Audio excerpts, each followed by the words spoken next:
You have $8,400 in credit card debt. You are paying the required minimum, $220 a month. At this pace, you won't be making payments for the next 4.5 years. Look at how this statement breaks down.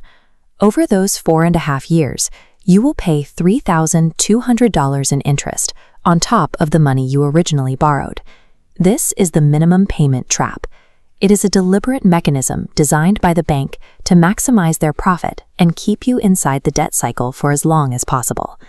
Today, we are breaking down a 5-step system to dismantle that trap and pay off your debt faster than the bank wants you to. Holding this debt does not mean you failed. You are simply playing a mathematical game with rules written by the lender. Now, you are going to learn how to play by your own rules.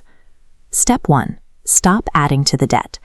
Before you can drain the tub, you have to turn off the tap. Take the credit cards out of your wallet. This is a temporary separation for the duration of the payoff period.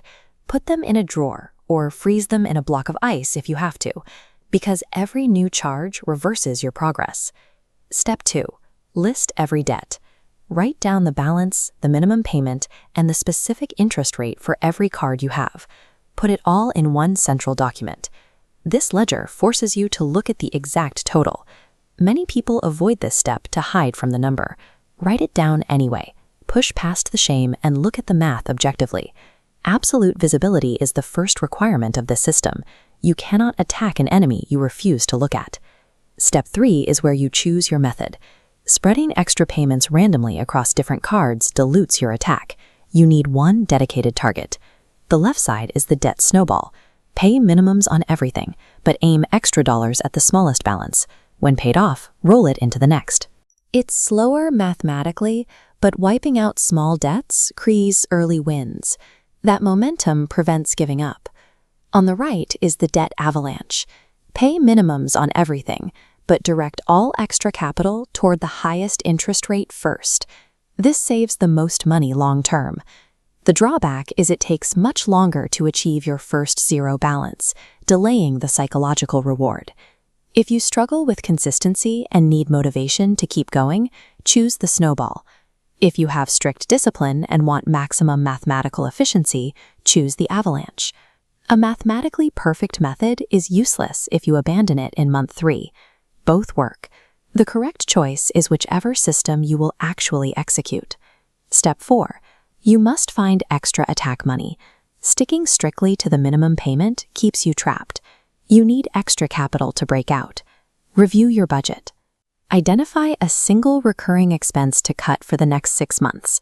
One subscription or one dining habit to free up $50 a month. Watch how this alters the timeline. Applying an extra $50 a month against an $8,000 debt at 18% interest causes over a year of required payments to vanish. Step 5 is to stack every single windfall. This includes tax refunds, work bonuses, or cash from selling items you no longer use. Every single dollar that arrives outside of your baseline budget must be routed directly toward the principal balance of your target debt. A single tax refund of $1,200 applied against that same debt collapses the timeline by an additional 8 months. You do not need a sudden jump in your salary to escape debt. You only need the discipline to redirect small, unbudgeted streams of money into steady attacks. Let's combine all of these variables. You start with $8,400. You apply $50 extra per month. You add one $1,200 windfall, and you use the snowball method. Here is the comparison. The bank's minimum payment plan takes 4.5 years. Your concentrated attack drops the payoff time to under 2 years. Bypassing that extended timeline drops the total interest paid from $3,200 to under $1,200. Drop a comment below right now and commit to your strategy. Are you using the snowball or the avalanche? Financial freedom requires systematically reclaiming your money from the mathematical traps designed to hold it.